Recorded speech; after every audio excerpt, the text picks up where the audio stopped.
I want you to meet Evans Rayola, a young man out of Kenya, East Africa.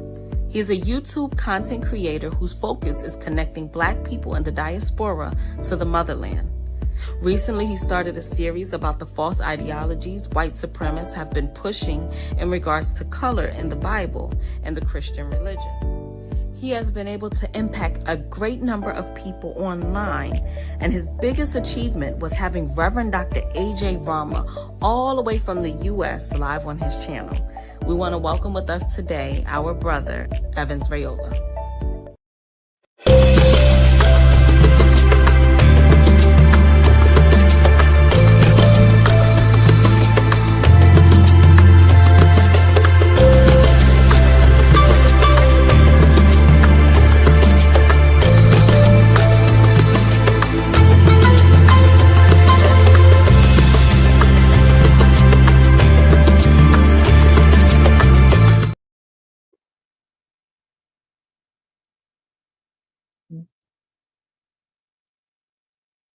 Welcome to all the viewers and listeners out there joining us this Friday on The Vantage Point.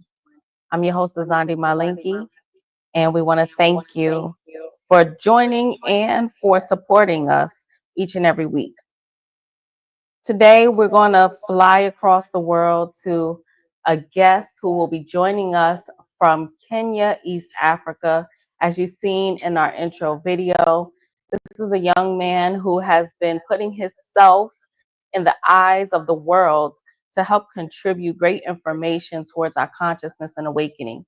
Here on the Vantage Point, we like to inspire Nubian Melanonites all across the globe to see the world and to see their life from a different vantage point, a different perspective, to help propel them towards awakening and liberation through action. So we bring on different people from all across the world. And today, joining us today will be Evans Rayola. And so we're going to bring our guests up on the screen today. And the reason that today's episode is so important to me is because when we look at having different vantage points, you have to see the world through the lens of someone else in a different country, in a different region than where you live.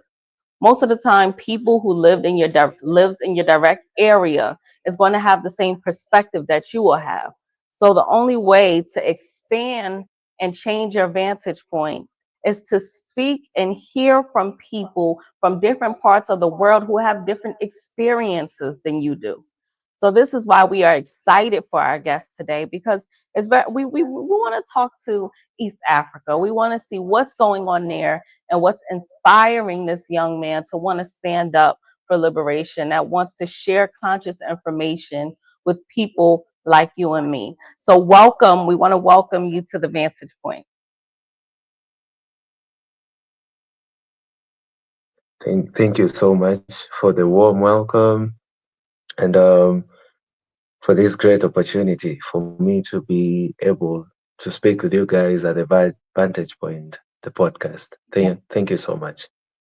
No problem. Now, is this your first time being interviewed by someone in the U.S.?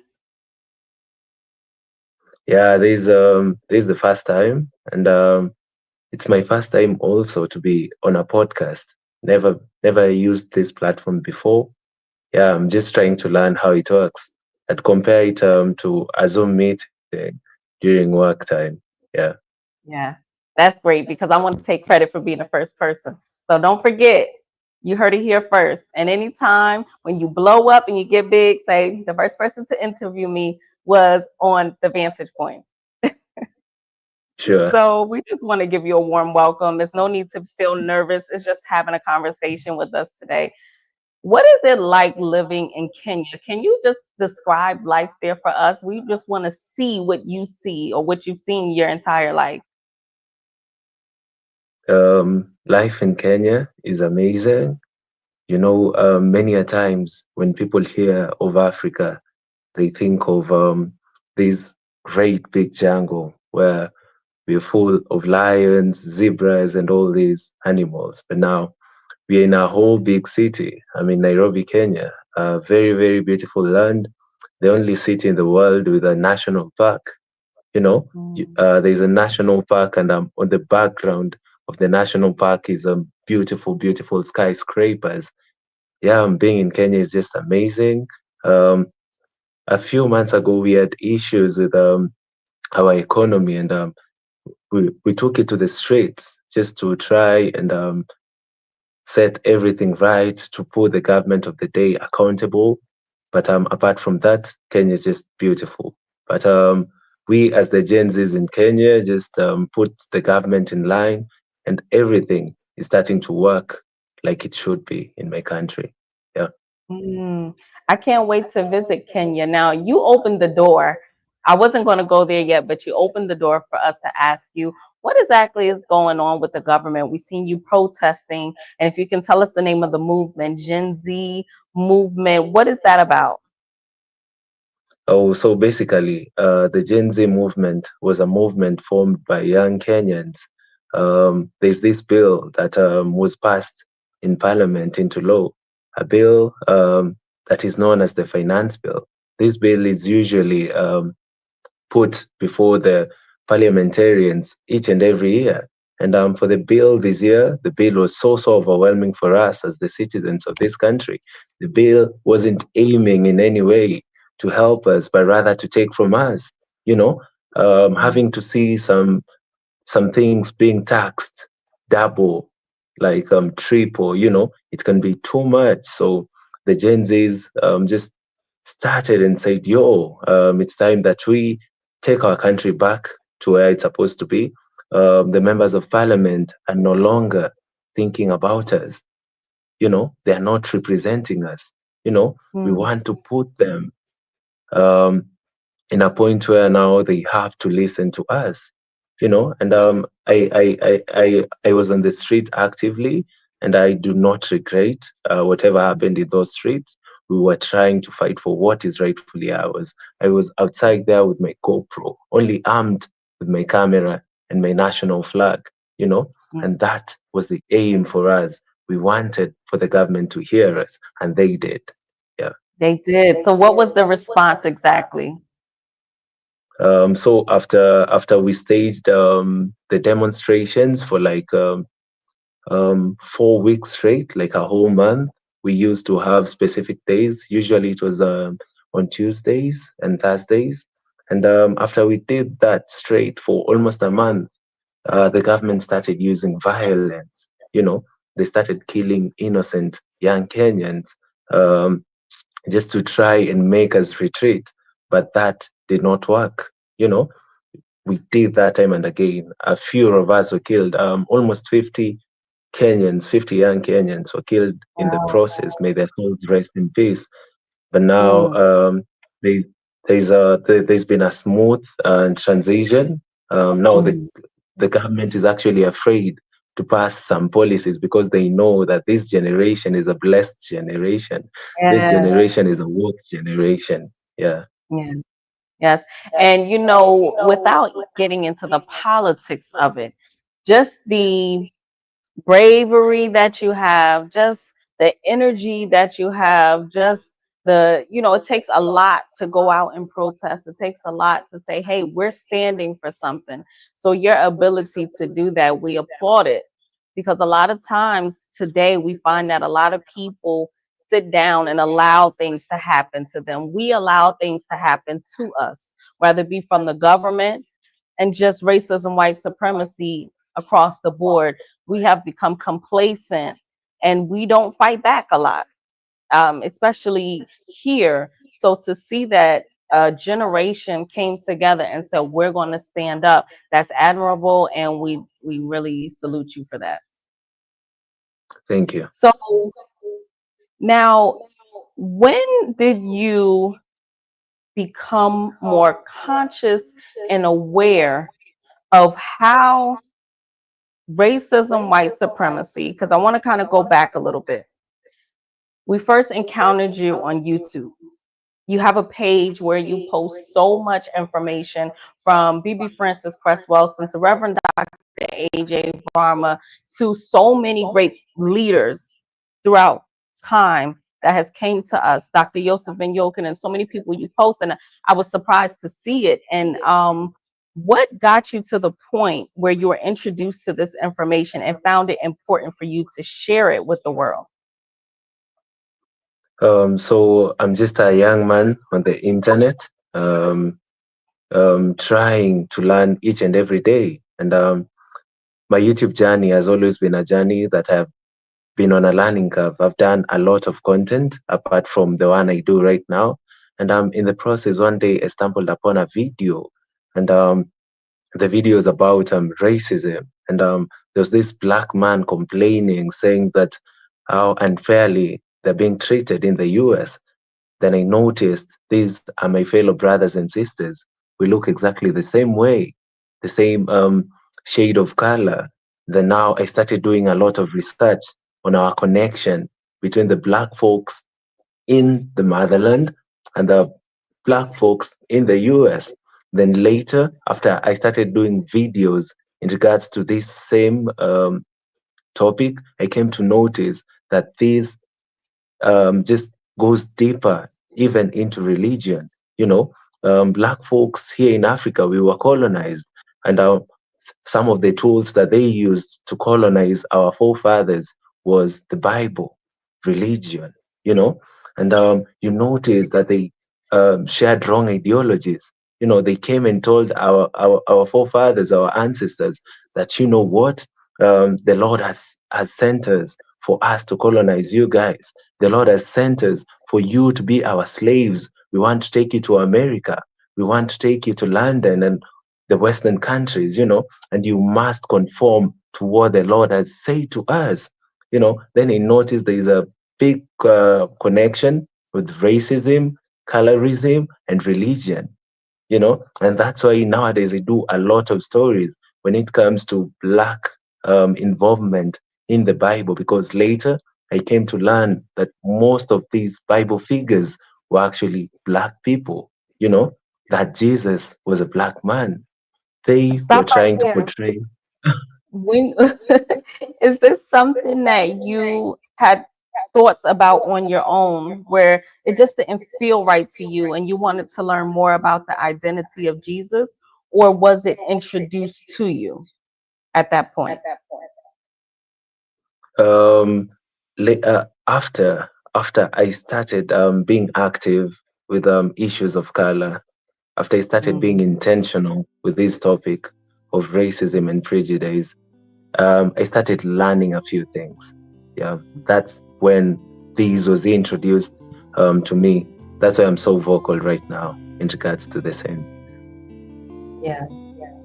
And it's amazing that you're able to see the connection between what happened to the people of the diaspora as well as to the continent, because a lot of times we need to bridge that gap. You know, a lot of people don't see that the same things that happen to you happen to us. So, what allows you to see it, and what's the importance? What are you looking forward to doing to bridging that gap between those of the diaspora and those on the continent? I think that the only way we can always bridge the gap is through being able to use the platforms like we're using right now. I mean, I've never used StreamYard before. I've never been on a podcast. You know, it's only through my platform that is on YouTube that we can be able to bridge these gaps. You know, having to use the socials well, because I mean, you like miles away from Africa, you know, and we are still connecting because of what I'm doing here in the motherland. Yeah.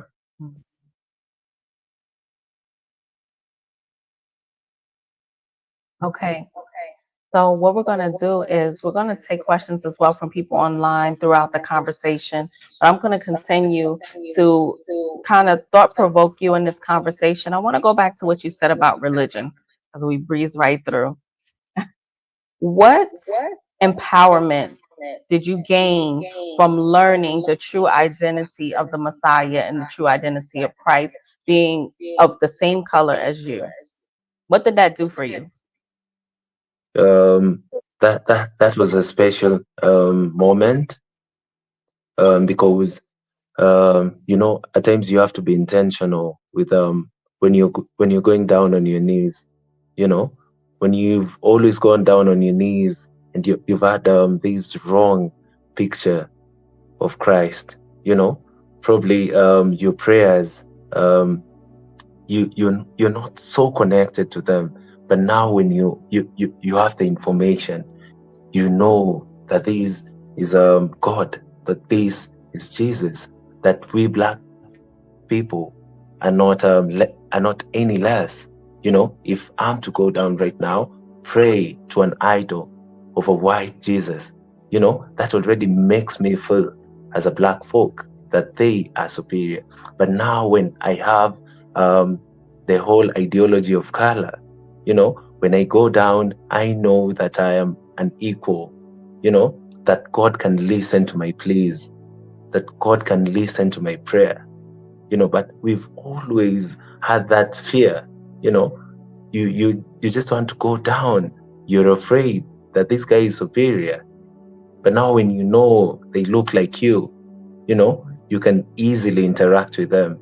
You can easily come down on your knees and just speak out, because at the same time these prayers should also be very, very deep. There should be a connection. But having to know that, you just feel at ease, you know, you're proper, you're sane as you're praying. Yeah.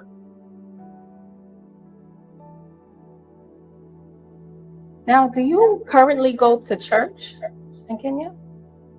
Yeah. I fellowship in a church known as the Christ is the Answer Ministries, Sitam Church in Kenya. That's why I fellowship. When you discovered this information, did you share it with your church right away? And if you did, what was the response? Because I want to know that it's not just Um, you, your experience, but how those around you accepted the information as well. my church is more of a big church, you know, and have not been able to get the platform in the church. But recently, I'm just from the village, and we have these spiritual leaders through my mom's home church. My mom is retired, and my dad. So in the village, they have this small fellowship group. And recently, I was building in the village. I just started the construction, the foundation, and they needed spiritual leaders who'd come there and walk with me that journey. So when they came, I shared with them the live video that I did with Reverend AJ Varma and told them that, yo, Pastor, did you know that all this time we've been always lied to? You know, that Jesus is indeed a black man. Check this video that I did with this reverend from the US, and they were so surprised and asked me, what even got to your mind for you to start having such conversations? Yeah, then I Mm. asked them, who do you think Jesus is?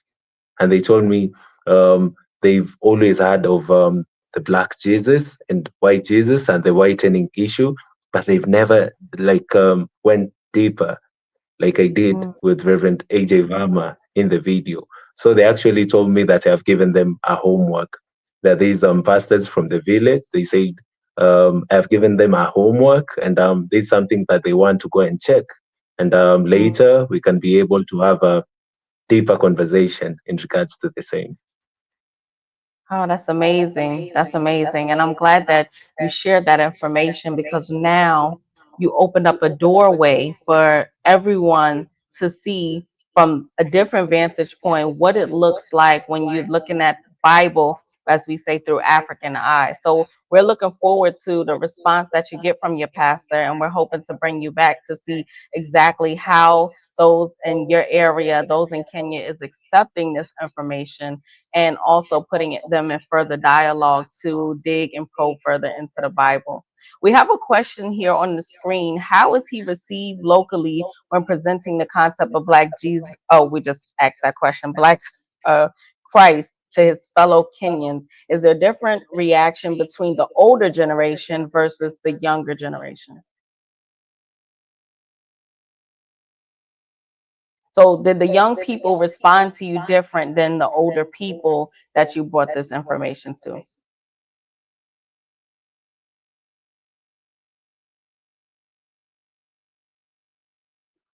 Oh, that's a really really nice question. This is something um I've tried before in the streets. When you come to Kenya, when you there is public means of transport known as matatu. You know, a very unique culture in Kenya, in Nairobi to be specific. Most of these matatus have the depiction of a white Jesus. Um, the matatus that want to try and push religious ideologies. They have the pictures of a white Jesus. When you go to most of our churches, that they have white Jesus. You know, so one day I met this man, and I was telling him that Jesus was actually a black man, and he refused. You know, he said he's always been white. Why do you want to change him now? You know, Mm, why do you want to change him? So some people take it with a lot of disbelief. They actually do not believe that it's possible that he's black, because everywhere you go in my country, the churches, the matatus, houses, you know, our households. Right now, I could be having a painting of white Jesus right behind me. So it's difficult, especially to convince people from the Catholic Church and just people who've always seen these photos growing up. Because myself, I just got information later in my life when I'm 25. Yeah. mm, that's amazing. I have a question coming in for you. Some groups in Kenya, including the Kikuyu, and you can help me if I'm pronouncing this incorrectly. Kalenjin and Meru tribes claim to be descendants of the lost tribes of Israel. It says the author of the Kikuyu mystery revealed claims that the Kikuyu people are descendants of the tribe of Ashir and one of the 10 lost tribes of Israel. The authors points to parallels between the Kikuyu's history, culture, and traditions and the Mosaic and Levitical laws in the Old Testament. Are you familiar with anything that I'm mentioning so far? Not really. I actually never knew that there is a connection between the Kikuyu, Kalenjin, and Meru with the Israelites. Yeah, that's a new phenomena that I'm just learning. Yes, and that's the amazing part about this interaction is that you have so much to share with us, and we want you to stay on after because there's so much that we would like to share with you because this can really help do what exactly you're trying to do and we're trying to do is bring the diaspora and the continent together. So, do you feel bringing this information to the youth, people younger than you,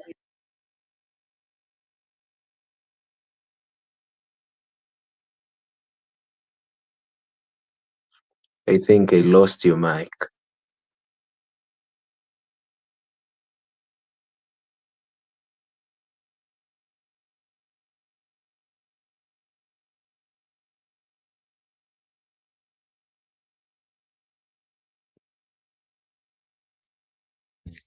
I'm going to switch my mic out. Can you hear me? It's okay now. It's okay. Perfect. Okay. Well, I was asking you the importance of providing the youth this information, people younger than you. Do you think it will be accepted?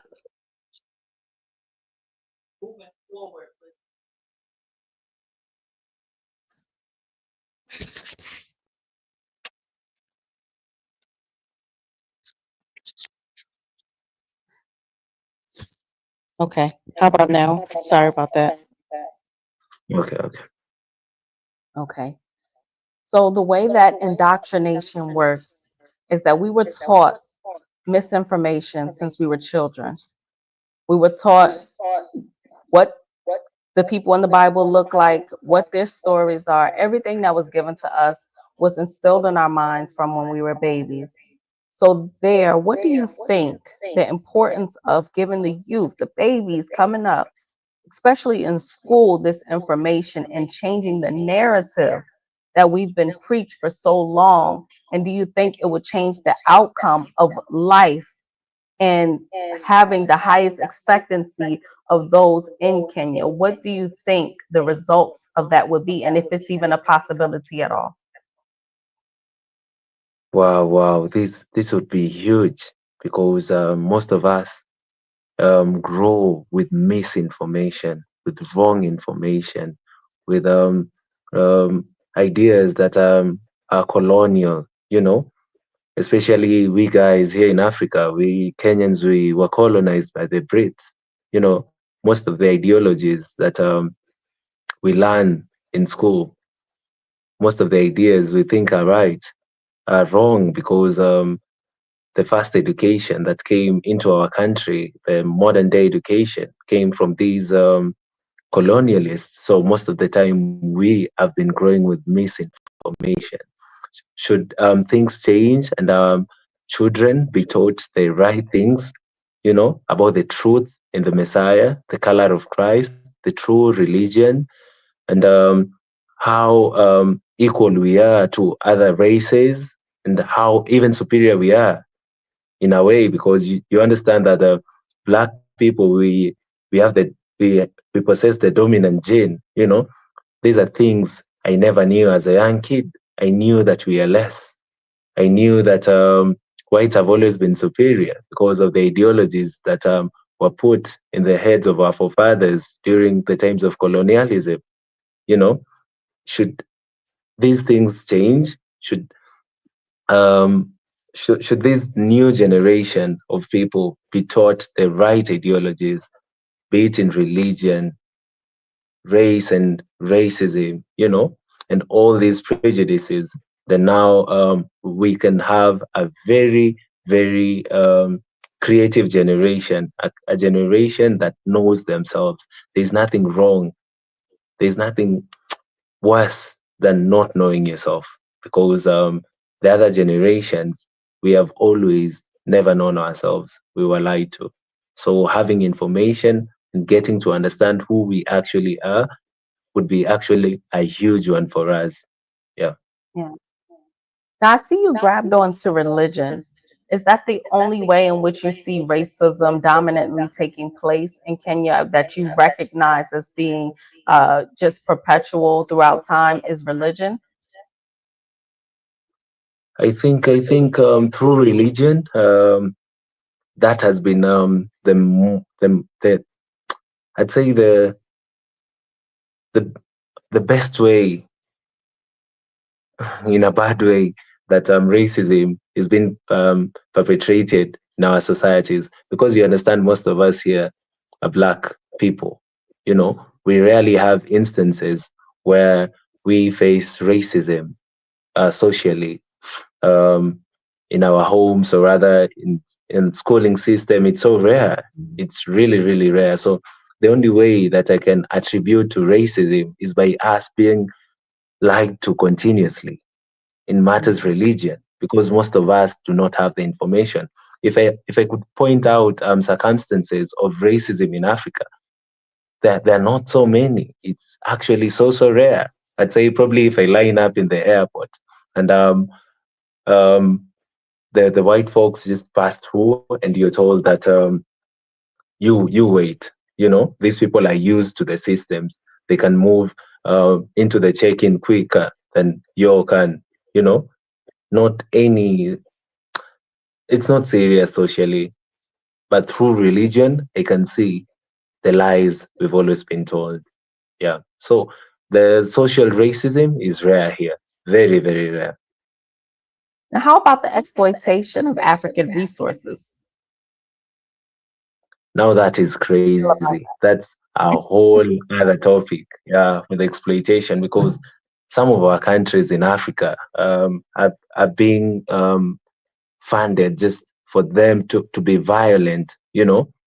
Many a times you see some of these countries with rich minerals like Congo.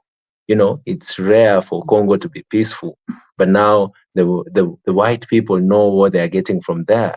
They fund for there to be a lot of violence. People fight against each other, but at the end of the day, they're getting out the minerals of that country. They're just trying to shift our mindset. They're just Mm, trying to just try and make us look left. Well, they're doing their own things on this other right side.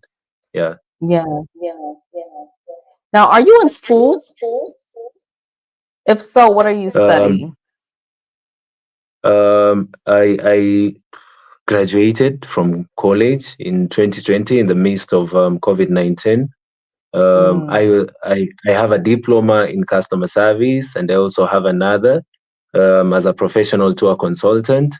That's why when you asked me about Kenya, the first thing I told you was I'm in Nairobi, and Nairobi is the only city with a national park. You know, mm, yeah. mm-hmm. Yeah, I think in future I'd try and do more studies, yeah, yeah, and get to yeah. do another course maybe.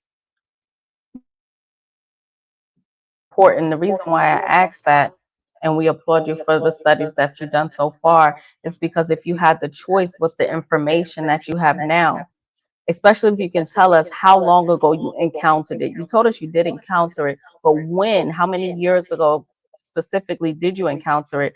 And what would you think you would study going forward that would help you infuse liberation, what you've learned so far, into your studies to help people across the globe? Huh. I'm not really sure because I do not know how I'd connect studies to actually push the information. I do not know if that would be theology. I do not know if that should be Bible study or something, just theology, because I'm afraid because most of the things we learn at the end of the day here always portrays the whitened Bible, So I want to do research and get to understand in these institutions of learning, if I'm to learn of theology or to learn about the details of the Bible in regards to color, what information do they, what narrative are they pushing in these studies?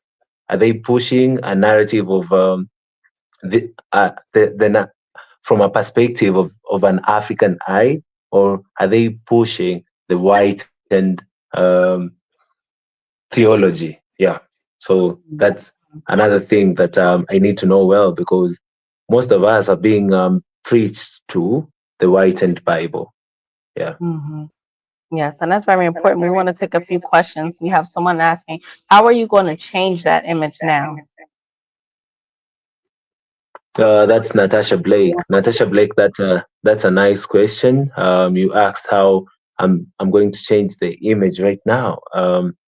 I think the only way I can do that is by constantly doing whatever I'm doing. I mean, I've been doing this for only a few months and I'm able to be on the vantage point. I'm trying to push these analogies so much. I'm doing it consistently. The, the more I do this, the more I know that I'll be able to reach my people. I'll be able to reach black folks in Kenya and also in the US. As we're speaking, I just uploaded another video like few minutes ago, I think 30 minutes ago. My video is live. Having to do this consistently will change the image, and I believe it is possible. Yeah. Mm. How might seeing a Black Jesus influence young people's sense of identity? We did ask that one. We're going to bring up another question from the audience. Oh, Before Diana that, we're Powell. going to bring up another question. I think we had one here. Okay, it is said that Kenya has an over 75% literacy rate. Therefore, would it be wise to say that the proper literature, such as a Black Bible, there would be an easier buy-in to the true conception, to the true concepts? Yeah, it's Kenya. It could be even a higher literacy rate because from the example that it mentioned about the Gen Z revolution in Kenya, that already can tell you how sharp people are here, how people know themselves, how people want to push for ideologies that would work the best for them. So I think that Jennifer, it's possible that with proper literature and good Bibles and right ideologies being pushed, Kenya can actually change, and people can actually push true concepts. Yeah, it is possible. Yeah. Another question is, with many blacks of the diaspora trying to reconnect to the continent, what would or should we ensure to bring versus what we shouldn't be bringing? What should we Um, bring it? okay, if you were to come to Kenya, what you'd bring here would just be love, because you're our brothers and sisters. You just have to come with love and just try and connect to us. Imagine from the videos that I've been doing, I have a subscriber who relocated from the US and is actually working to be a citizen of this country right now. He is in Kenya. He's in Kenya right now, and things have been moving smooth for him. And I think what he brought into Kenya was love, and he's brought support because you guys are privileged. In the US, you guys are exposed. At times you come to the motherland and teach us, the right ideologies.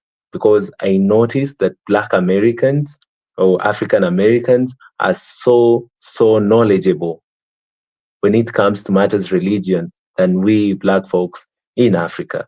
So when you come and teach us, I think it will go a long way. Even the brother who relocated here, when you ask him about religion, he just cannot stop talking. He'll preach the whole night, the whole day. He just Mhm. continues talking. And then what they should not bring is the opposite of love.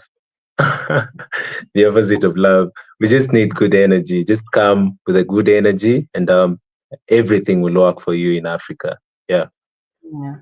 Now, do you think that that is a few people? Do you think that's just your perspective and that perspective of a few, or do you think that will be felt across the board? Because I think a lot of times people are afraid that they won't be accepted as easily.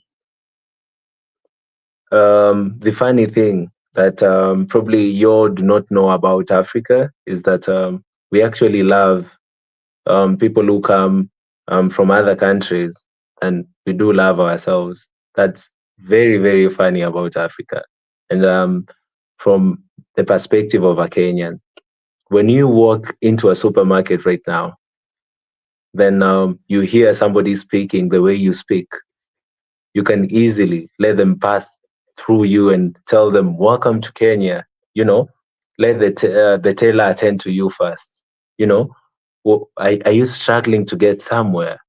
Do you need directions? That would be a Kenyan when they hear something different than what they are used to.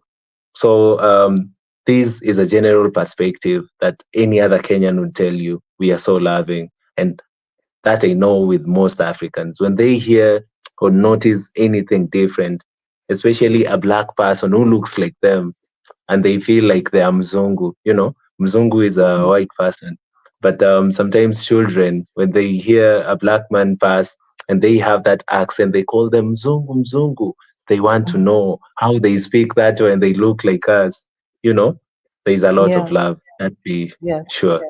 Yeah. Now, I want to be clear, and I would like for you maybe to think about this because we live in an age where information is so vast. And especially on YouTube, you can come across people that look just like you, just like me, melanated people that may speak information that may come across as conscious. But because we are loving people, as you mentioned, and because our hearts are open, especially to find that connection, what do you think needs to be put in place to filter the information so that you won't accept everything from everyone that may be of melanated descent that looks like you, that looks like me, and just accept it off of face value? Is there anything put in place to kind of filter exactly what's being said to make sure that it's quality information that will be beneficial towards what the goal is for today's time?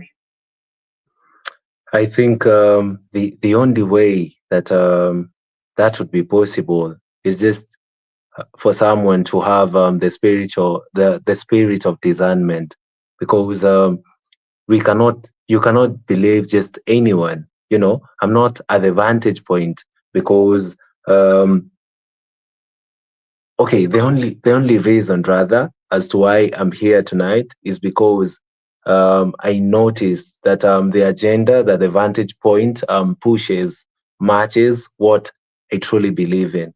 You know, um, there's some things that you cannot take from somebody because they look like you from a foreign land. You just must have that spirit of discernment. Is what they are telling me true? you know should I do stuff because they're telling me to do that? Let's talk about things like gayism. It's so common in the Western nation than it is in Africa. You know, that does not mean that if a black person from the US tells me that I should indulge in such a thing, that I must have my stand as a person. I just have to discern what is right and wrong. And I'd want the same for um, my brothers and sisters here in the motherland. In as much as we do love foreigners, at the same time, we just have to discern what's good and bad. Yeah. Great. That's a great thing, and definitely to share with everyone because we don't want anyone to get duped into believing that all information is good information, because not all information that seems conscious is truly conscious at its core. So keep doing what you're doing. We have a couple questions that we want to continue to ask you, especially about people your age. Do, do you have people your age who you speak to that are interested in what you're speaking and learning?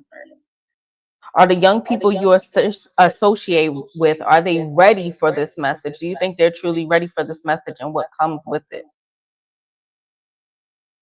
Uh, from my peers who I associate with, most of them watch my videos, and most of them actually ask me questions. And now we have also my peers who do the same things I'm doing. You look at a lot of YouTubers coming from Kenya, to be specific. Right now, we are pushing an agenda. We are pushing the agenda so hard. And I think they are taking this information well.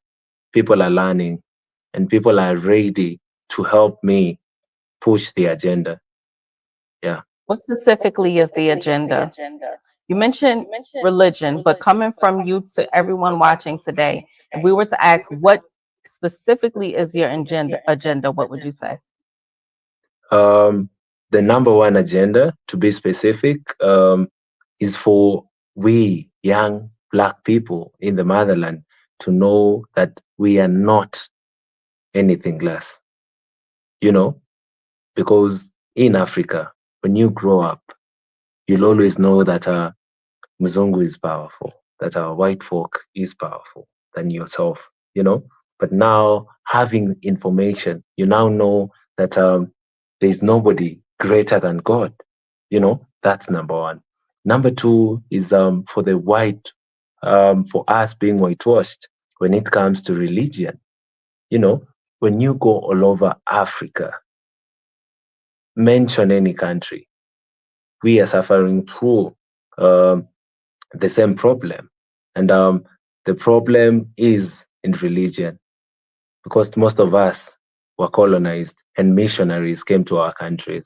So those are the two agendas, that we actually equals, we are all human beings, and we should stop supporting these ideologies of religion that are false. Yes. Now, I know you came across a lot of videos on YouTube. Have you read any conscious books? And if so, what was the first book that you've read? As we're speaking currently, I have read this book by this scholar from the US. I'm forgetting his name. I think I'd later after this chat, I'd share it. I Mhm. think there's this black guy, because I've done a lot of research on the works of Dr. Um, Dr. Price. Then there's this pastors, including Reverend AJ Varma, that I actually learned a lot from. And I also have this other pastor known as Christopher somebody, that I've done Okay. also lots of videos about, because these are the people I actually got information from, and I'm actually on a journey of trying to get specific books that I'll be able also to share probably in our next catch up. Yeah, Yeah. So we were able to get Black Bibles to you and the Black magazines to you. Do you think you would be able to distribute it to your friends and family there? yeah, that would be life changing. That would be a very very honorable cause, and it's something that I do joyfully, because this is the agenda I'm pushing right now. Yeah, Yes, and that's something that we would like to do. So we're going to keep you on after this episode to speak with you more about it.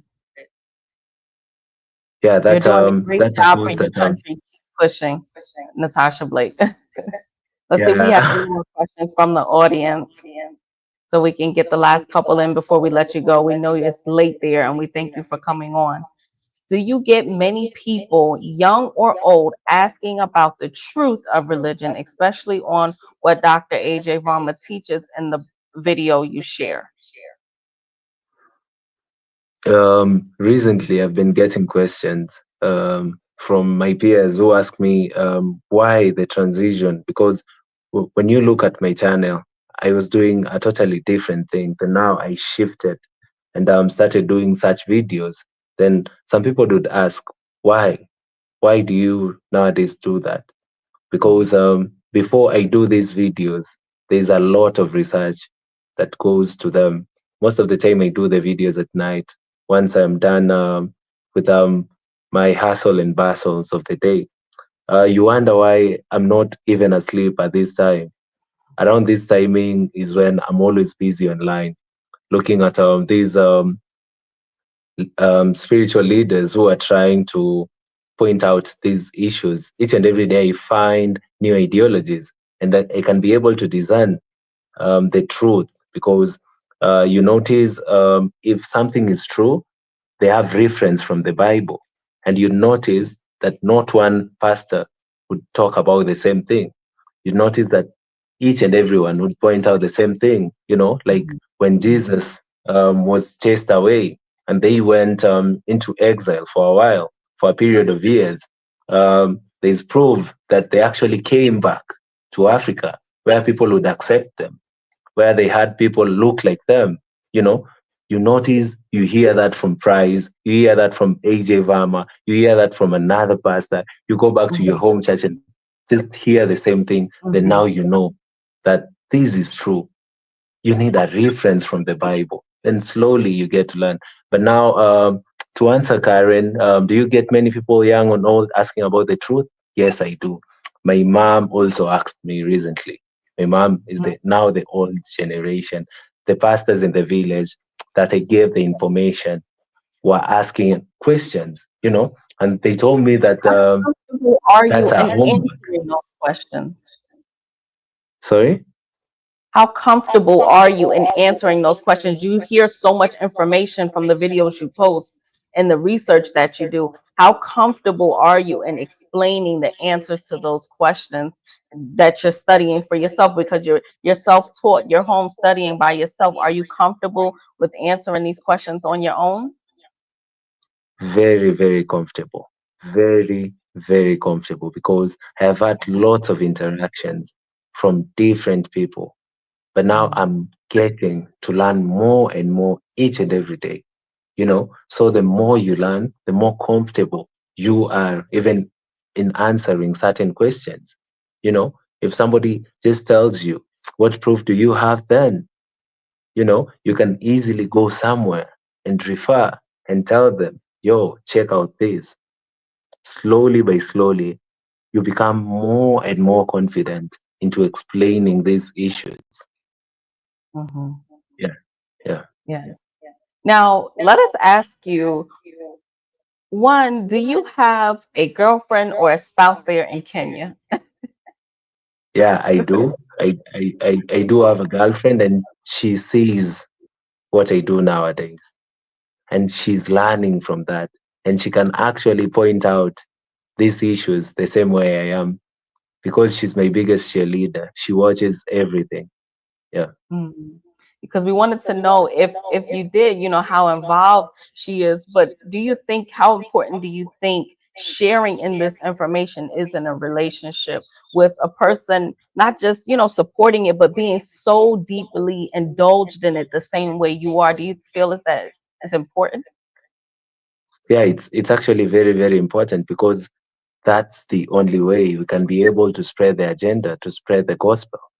You know, Mm, that's the only way we can do that. Having to convince people. They'll also tell other people confidently. But now, if I do not play my role, the leaders that I've watched on YouTube have done their part. Now it's my time to share. Then, after I've shared with someone else, it's also their role to share it to another mhm. person. That's how we spread the information. Yeah. Now you mentioned you've been doing this a few months. How long are you willing to do this? Are you willing to share this information for the rest of your life? Is this something that you feel like you can truly be involved in for a lifetime? Or do you feel, it's just a thing that you're gonna do your part and then continue on with life, or has it become so infused into who you are now? I think it's something that I do for a while. You notice right now, I actually do not want to mix a lot of work on my platform. I want the information to be clear. I actually have always been a vlogger, this guy with GoPro camera, moving in between people. I actually decided to start another YouTube channel for that. But Mm, this specifically, um, I'm having a goal of pushing an agenda. And there's something with algorithm on YouTube. When you focus on one thing, you can easily get an audience in the same line. You know, you can easily be able to spread an agenda. But if you post about whitening of the Bible today, then tomorrow you post about